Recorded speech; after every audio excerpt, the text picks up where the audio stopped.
Le signe des quatre. Chapitre 2. Présentation de l'affaire.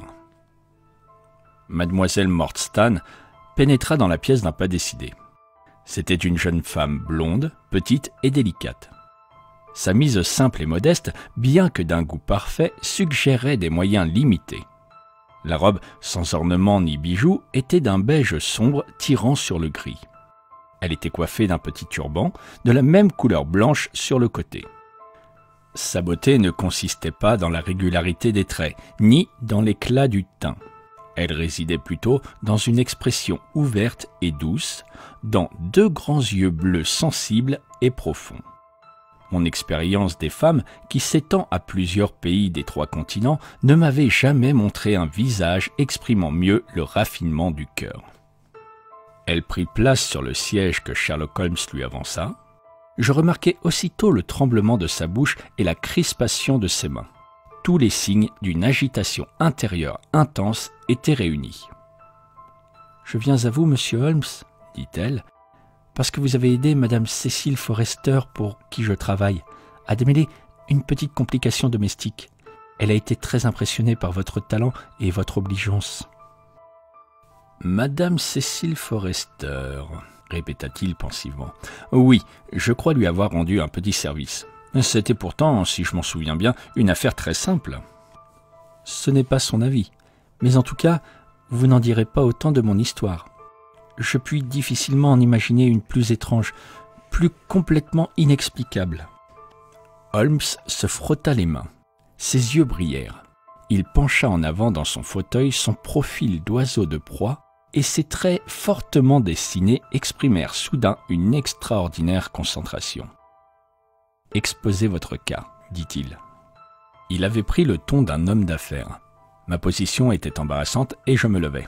« Vous m'excuserez, j'en suis sûr. » À ma grande surprise, la jeune femme me retint d'un geste de sa main gantée. « Si votre ami avait l'amabilité de rester, dit-elle, il pourrait me rendre un grand service. » Je n'eus plus qu'à m'asseoir. « Voici brièvement les faits, continua-t-elle. Mon père était officier aux Indes, il m'envoya en Angleterre quand je n'étais encore qu'une enfant. Ma mère était morte et je n'avais aucun parent ici.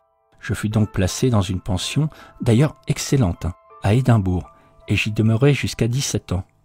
En 1878, mon père, alors capitaine de son régiment, obtint un congé de 12 mois et revint ici. Il m'adressa un télégramme de Londres annonçant qu'il était bien arrivé et qu'il m'attendait immédiatement à l'hôtel Langham. Son message était plein de tendresse. En arrivant à Londres, je me rendis à Langham. Je fus informé que le capitaine Morstan était bien descendu ici, mais qu'il était sorti la veille au soir et qu'il n'était pas encore revenu. J'attendis tout le jour, en vain. À la nuit, sur les conseils du directeur de l'hôtel, j'informai la police. Le lendemain matin, une annonce à ce sujet paraissait dans tous les journaux.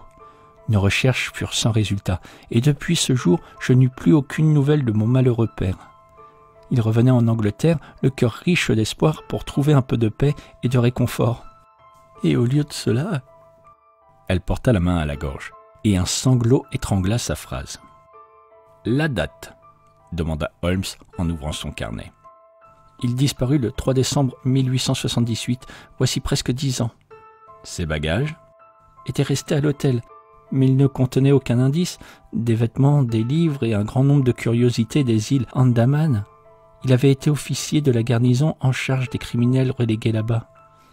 Avait-il quelque ami en ville? Un seul que je sache, le major Solto, du même régiment, le 34e d'infanterie de Bombay. Le major avait pris sa retraite un peu auparavant et il vivait à Upper Northwood. Nous l'avons rejoint, bien entendu, mais il ignorait même que son ami était en Angleterre. « Singulière affaire, » remarqua Holmes. « Je ne vous ai pas encore raconté la partie la plus déroutante. Il y a 6 ans, le 4 mai 1882 pour être exact, une annonce parut dans le Times, demandant l'adresse de mademoiselle Marie Morstan et déclarant qu'elle aurait avantage à se faire connaître. Il n'y avait ni nom ni adresse. Je venais d'entrer alors comme gouvernante dans la famille de Madame Cécile Forrester. Sur les conseils de cette dame, je fis publier mon adresse dans les annonces. Le même jour, je recevais par la poste un petit écrin en carton contenant une très grosse perle du plus bel Orient, rien d'autre. Depuis ce jour, j'ai reçu chaque année à la même date un colis contenant une perle semblable, et sans aucune indication de l'expéditeur. J'ai consulté un expert, ces perles sont d'une espèce rare et d'une valeur considérable. Jugez vous-même si elles sont belles. » Elle ouvrit une boîte plate et nous présenta 6 perles, les plus pures que j'ai jamais vues.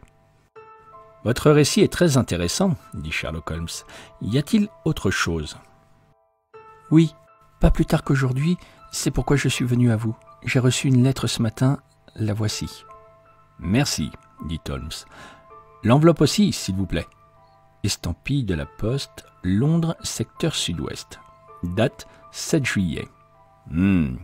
La marque d'un pouce dans le coin, probablement celui du facteur.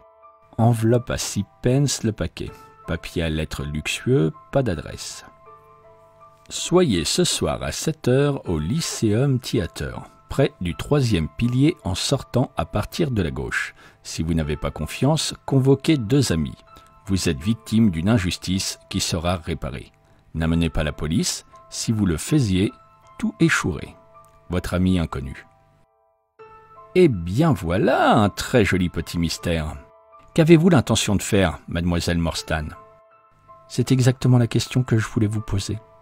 Dans ce cas, nous irons certainement au rendez-vous. Vous, moi et... Oui, bien entendu, le docteur Watson. Votre correspondant permet 2 amis. Le docteur est exactement l'homme qu'il faut. Nous avons déjà travaillé ensemble. « Mais voudra-t-il venir ?» demanda-t-elle d'une voix pressante. « Je serai fier et heureux, dis-je avec ferveur. Si je puis vous être de quelque utilité... »« Vous êtes très aimables tous les deux, » répondit-elle. « Je mène une vie retirée et je n'ai pas d'amis à qui je puis faire appel. Je pense que nous aurons le temps si je reviens ici à 6 heures. »« Pas plus tard, » dit Holmes. « Une autre question, si vous permettez. L'écriture sur cette enveloppe est-elle la même que celle que vous avez vue sur les boîtes contenant les perles ?»« Je les ai ici, » répondit-elle en montrant une demi-douzaine de morceaux de papier. « Vous êtes une cliente exemplaire. Vous savez intuitivement ce qui est important. Voyons maintenant. » Étalant les papiers sur la table, il les compara d'un regard vif et pénétrant. « L'écriture est déguisée, sauf sur la lettre, mais l'auteur est certainement une seule et même personne, dit-il. Regardez comment le E grec réapparaît à la moindre inattention, et la courbure particulière du S final. Je ne voudrais surtout pas vous donner de faux espoirs, mademoiselle Morstan, mais y a-t-il une ressemblance quelconque entre cette écriture et celle de votre père ? Aucune. Elles sont très différentes. Je m'attendais à cette réponse. Eh bien, à ce soir 6 heures donc. Permettez-moi de garder ces papiers. Il n'est que 3h30 et je peux en avoir besoin avant votre retour. Au revoir. Au revoir, répondit la jeune femme. Reprenant sa boîte de perles, elle gratifia chacun de nous d'un charmant sourire et se retira rapidement. Je la regardais par la fenêtre marcher dans la rue d'un pas vif, jusqu'à ce que le turban gris et la plume blanche se fondissent dans la foule. « Quelle séduisante jeune femme !» m'écriai-je en me retournant vers mon compagnon. Il avait rallumé sa pipe et s'était renfoncé dans son fauteuil, les yeux fermés. « Vraiment, dit-il languissamment, je n'avais pas remarqué. Vous êtes un véritable automate, dis-je. Une machine à raisonner. Je vous trouve parfois radicalement inhumain. » Il sourit pour répliquer. « Il est essentiel que je ne me laisse pas influencer par des qualités personnelles. Un client n'est pour moi que l'élément d'un problème. L'émotivité contrarie le raisonnement clair et le jugement sain. La femme la plus séduisante que j'ai connue fut pendue parce qu'elle avait empoisonné 3 petits-enfants afin de toucher l'assurance vie contractée sur leur tête. D'autre part, l'homme le plus antipathique de mes relations est un philanthrope qui a dépensé près de 250 000 livres pour les pauvres. Dans ce cas particulier, cependant, je ne fais jamais d'exception. L'expression infirme la règle. Avez-vous jamais eu l'occasion d'étudier le caractère de quelqu'un à travers son écriture ? Que pensez-vous de celle-ci ? Elle est lisible et régulière, répondis-je. Celle d'un homme habitué aux affaires et doué d'une certaine force de caractère. Holmes secoua la tête. Regardez les lettres à bouche. Elles se différencient à peine du reste.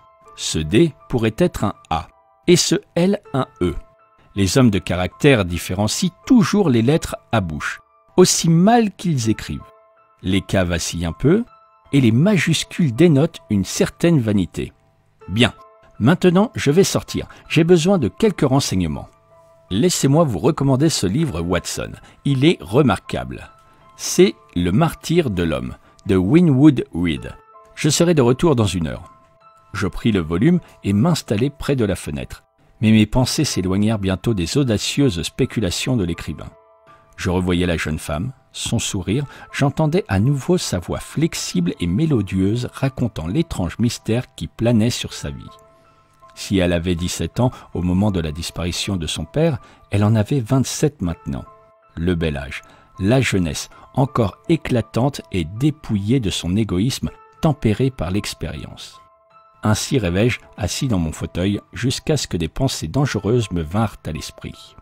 Alors, je me précipitai à mon bureau et me jetai à corps perdu dans le dernier traité de pathologie. Que me croyais-je donc, moi, simple chirurgien militaire affligé d'une jambe faible et d'un compte en banque encore plus faible, pour me laisser aller à de telles idées? Cette jeune femme n'était que l'un des éléments des facteurs du problème. Si mon avenir était sombre, mieux valait le regarder en face, comme un homme, plutôt que de le camoufler sous les fantaisies irréelles de l'imagination.